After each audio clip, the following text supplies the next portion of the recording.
All right, now let's head straight to other markets. Now let's get a sense of what's happening in the crypto market. We did see Bitcoin, trying to get back up to levels seen before, but now we're seeing $66,188. That's for Bitcoin. Some green on the screen at this time, but it's mostly red right now. We see Ton there deep in the red. Solana still in green territory. So most of those cryptocurrencies that we saw, give up some of that profit. We're seeing them, try to inch back up, at this time. Let's get to our first conversation. Now we have Femi Adegolu. Now he's the CEO, founder of BChain Africa, joining me via Zoom. Great to have you on the show. Thank you very much, Ladi. How are you doing today? I'm doing great. We're seeing most countries at this time struggle when it comes to the currency market. We're seeing Zimbabwe coming up with gold-backed currency. We've seen Nigeria. We've seen the naira actually appreciate at this time. But we've seen some cryptocurrency exchanges being blamed for speculation against most of the currency. So how do you balance this? Are the cryptocurrency exchanges really the problem?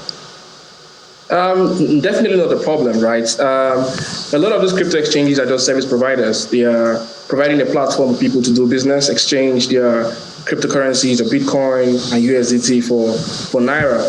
And this doesn't just happen in Nigeria alone because, for example, Binance, that has really been taking the hits, operates in a lot of countries, hundreds of countries around the world. So Nigeria is just one of them, and they have a large user base in Nigeria.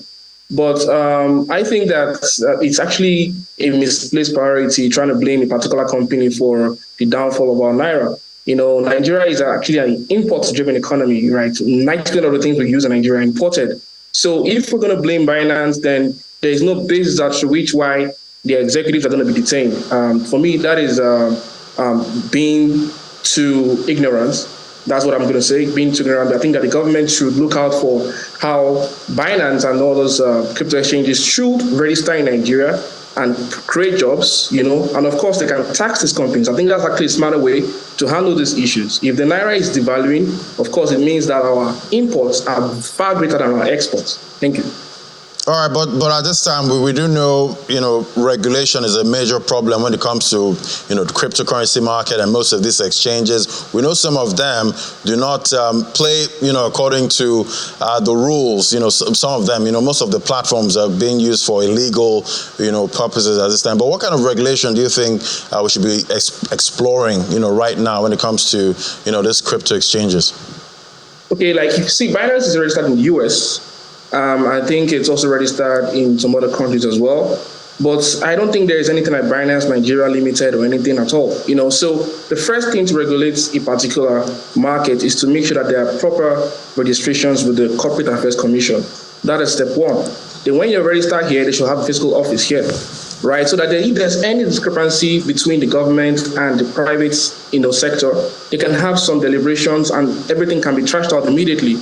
I don't think the approach used by the government to track down and clamp down all crypto exchanges is actually the problem. Because you can see today, the Naira is actually going back to almost 1,300 Naira.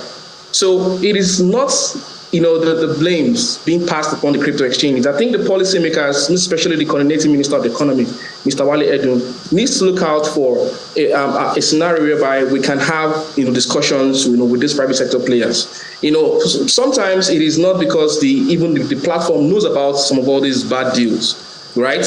But whatever happens, Nigerians are still going to use cryptocurrency whether they like it or not. Right, it has come to stay. So the government has to look at ways whereby they can come to sit down with the private sector players and the service providers and say, okay, we want to regulate this particular environment. Now, can we have a particular dialogue and see how we can, move this forward? Rather than trying to clamp down, I think Nigeria can easily make more money from profits taxing these companies rather than telling them to leave the country. All right. Talking about the Naira, we've seen the central bank intervening at this time, selling to BDCs about 1,021 Naira. So I guess markets might be expecting the Naira to strengthen, at this time. But thank you so much. Thank you, Femi Adegolu, CEO, founder, BChain Africa. Thank you so much. Thank you very much. That's the time we have right now. All right, that's the show today. Remember, you can visit channelstv.com for more updates. I'm Ladi Williams from the team right here at Channels HQ. It's bye for now.